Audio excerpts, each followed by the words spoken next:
Focus 5 stocks, gold, silver, oil, and a few ETFs. It's been a choppy week in the market, so let's dive on in.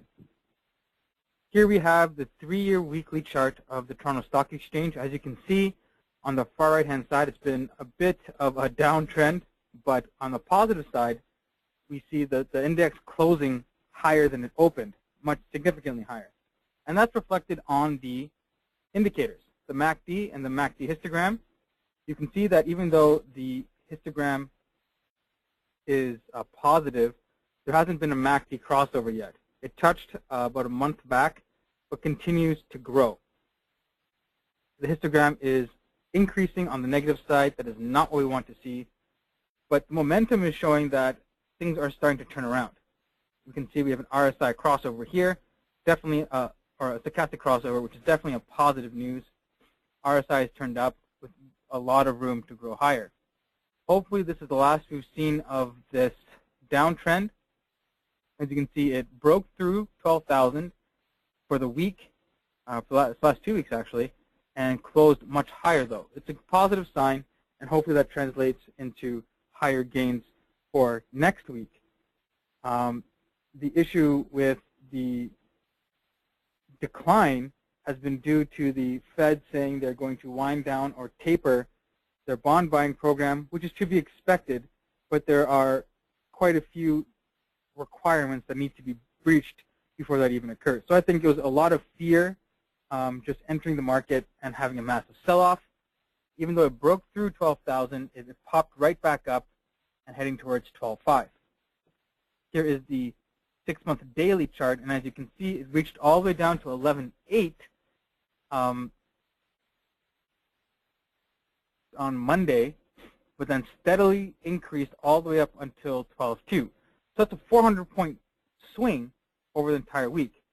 And as we can see, the MACD and the histogram are reflecting that increase, a definite uptrend, by reversing its course. And we almost have an inflection point. The histogram here is shrinking steadily, all good signs. More importantly, the momentum is showing strong gains. We have the stochastic definitely trending higher at a much faster rate, and we have the RSI pushing up higher as well. So hopefully with the long weekend coming up here in Canada, this translates into Tuesday, Thursday, Wednesday, Friday next week. There might be lower volumes at the beginning of the week and higher at the end, but it's good to see momentum is with the index. Hopefully our stocks follow as well. Now here is the price of oil over the last 6 months, as you can see from kitco.com. Not at the greatest end. Jumped up to approximately 97, but declined a little bit on Friday, which is fine. But it's good to see the oil pressure continuing to stay higher than 94 as we continue to surge towards the summer months. 3-year weekly chart for Enbridge. I think we've seen the last of that steep decline. We did have it break through 42.5 throughout the week, but definitely closed much higher than it opened. Again, the MACD showing poor signs here, but there's a lot of room to turn that around. Momentum, RSI a little undecided, but still moving higher, so I give it a green circle. And stochastic, again, bouncing much higher. Now, what's more important on the weekly charts is the MACD and the MACD histogram, but I believe we'll begin to see a turnaround in the Enbridge as the market exits its stages of fear. 3 or 6-month daily chart, again, showing where it declined steadily over the last week, but after it touched 42, jumped up to above 44. Great sign, $2 gain throughout the week and a bit, showing that people are, again, coming back into Enbridge. 44 does seem to be a major support and resistance line here, as you can see all the way back until 2013. A lot of memories here, and so we could see a period of basing before it jumps higher. And as we have the fear leave the market, you can see people will come back towards the stock.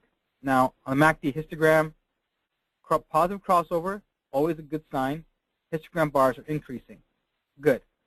RSI a little undecided, staying flat, but beginning to turn higher. we have a stochastic crossover, another indicator that momentum is with the stock. And we want to look at stocks with momentum, especially with room for it to reach its next level of resistance. So at 44, we'll say 20. There's a lot of room for it to hit before it comes to 46. As you can see, 46 is also an important line here. So that's something to look forward to in the next couple of weeks as well. Could we see another rapid gain next week? Possibly. I'm not 100% sure what's going to happen, especially with the U.S. holidays. So we could see a week of basing for the holidays and then another week of increasing, albeit we have to watch out for any sort of news items which will impact the stock, like another oil spill. Imperial Oil, 3-year weekly chart. Looking at the price bars, tough time breaking through 40. It tried a couple times on the week, but it closed higher than it opened, another good sign. MACD and the MACD histogram, both quite flat. Unfortunately, the MACD is in the negative territory, so that's not necessarily a great sign. But we can see it is basing, and it might be getting ready to turn around and break through, depending on the price of oil. On the more positive side, the reason why I feel that it's going to break higher is that momentum is with IMO. Here we can see RSI trending up, and stochastic, we have a crossover a couple weeks ago. Again, momentum is still there. Taking a look at the 6-month daily chart, as you can see, indicators are all green, green, and green. Positive. That's great to see. MACD histogram crossover just started. We can see the histogram starting to grow. Good sign. RSI not as steep as I would like, but again, trending higher. Good sign. And the stochastic positive crossover moving higher. On the price bar itself, you can see it broke through 40, pushed high on Friday, but then closed lower than its high, but it's still above 40. So that's a good sign, showing that momentum is there. And there's still room for it to reach 41. So you can definitely take your 1% here if the stock moves higher. But it looks like the last 6 weeks plus that 41 has been a strong resistance point. If it does break through 41, I would expect the next level of resistance to be around 43. So it's, again, something to watch out for. If you're looking for your 1%, IMO may be a stock to jump in on. Suncor, 3-year weekly chart. Very, very wide range here. I would have put the last year to be between 35 and 27.5. So that's a good wide range. More currently, it would be between 27.50 and 32.50. So it's a good $5 range. Again, closed higher than it opened. A good sign. We can see the MACD and the MACD histogram are both fairly flat, but we do have an inflection point here in the stochastic.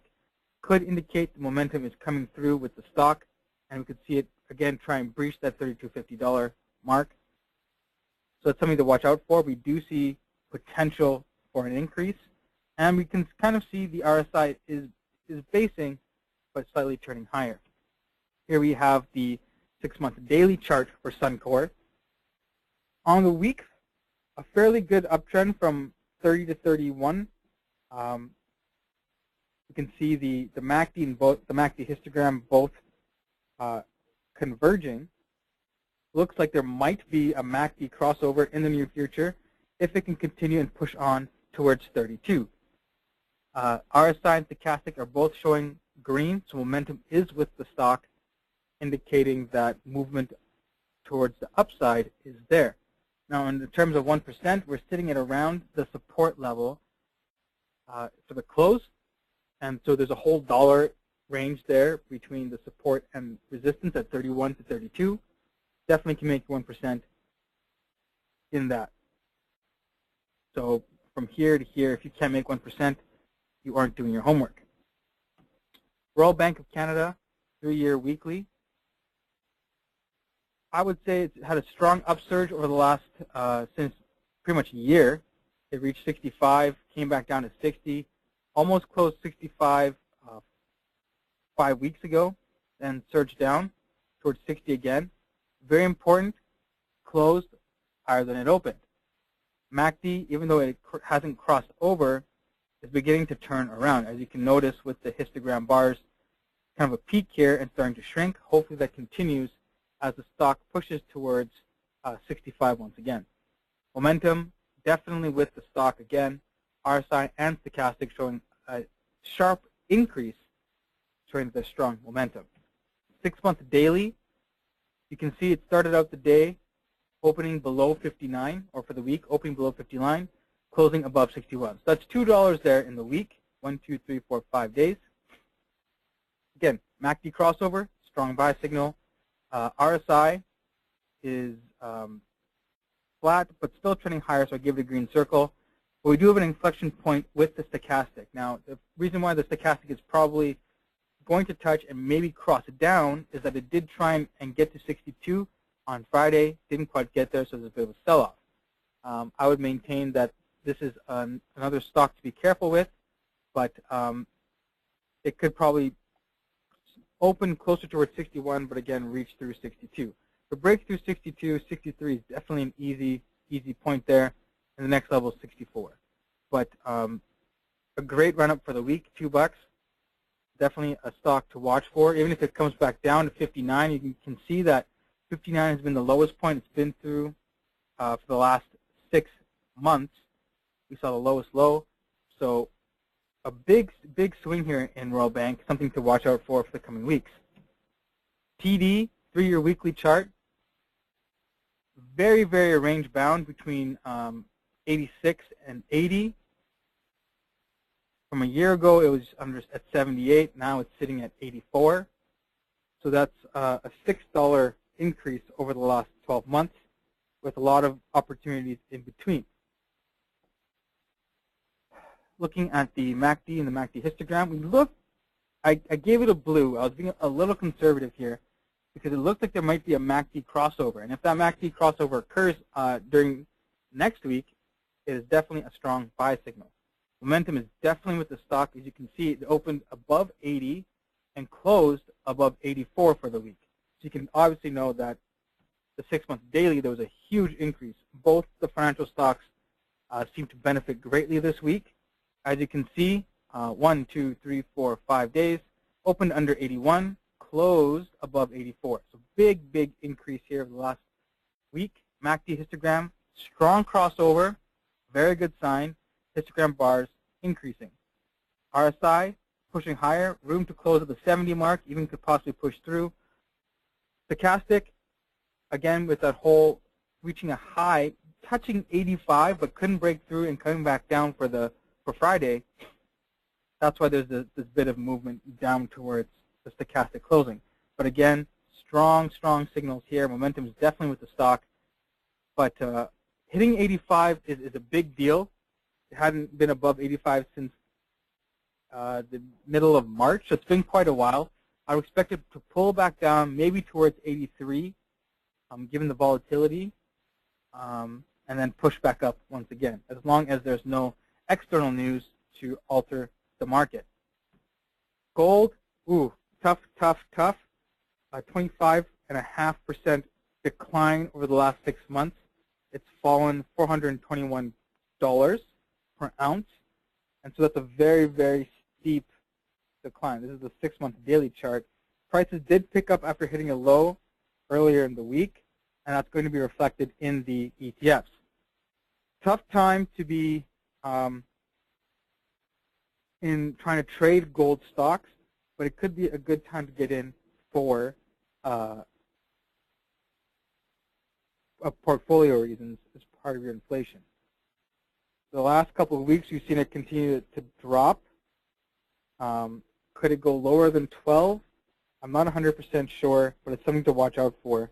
That if it starts to push higher, maybe you want to put your hedge against inflation, put it in the gold ETF. So here is CGL, the iShares Gold Bullion Fund. With it tracking gold, you can definitely tell that it broke through support right away. very, very bad on the MACD histogram. Momentum obviously looks good because the last 2 days it bounced a bit higher. As you can see, it opened on Friday quite low, ended up near the open on Thursday for the close. So it gained, a couple, say 20, 25 cents in one day. Big move for it on a daily basis, indicating momentum is there, but it's probably going to go back above 11 and just sit there for quite a bit of time. HGU, this is the Gold Bull Plus ETF. Again, gold jumped today, ETF jumps today, but again, with that decline in gold, just hasn't been good. Now this has been the lowest it's been in 6 months. Could be a good entry point against your hedge against inflation. As you can see, Stochastic and RSI both showing positive signs. And we're starting to see a turnaround in the MACD. Obviously, with the last 2 days of price increases, it's going to have a positive impact on the Stochastic and RSI. But overall, gold prices have been quite depressed, and they've taken a beating over the last 6 months, as most commodities have.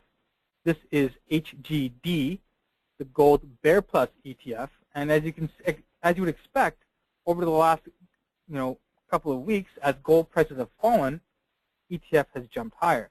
With the jump in gold price on Friday, definitely see the sell-off there. This, even though it's green, shows the decline. If gold continues to fall, even after this mini jump, if gold continues to fall, you will see it rebound here and bounce higher at 25, and these will turn around. The Stochastic and RSI are showing the selling for the fund, or ETF, sorry, and it's all the inverse of gold pricing. So if you think gold is going to go higher, you take the Bear Plus, or the Bull Plus. If you think gold is going to go lower, you take the Bear Plus. Simple as that. Price of silver over the last 6 months, an increase here, which is good. Again, following the commodities of the buyback of the last couple of days. SVR, same just like CGL, took a beating and then jumped back up on Friday. RSI and Stochastic both showing the increased buying, and you can see the MACD turning around. And the histogram bars are slowly shrinking. Again, SVR follows silver pricing. Has silver hit a bottom? Not 100% sure. The same thing can be applied to gold. With the increased fear and volatility in the market, it's something you need to be careful about. HZU, the Silver Bull Plus ETF, same thing as the SVR, took a beating, jumped back up. Both the MACD and histogram slowly turning themselves around.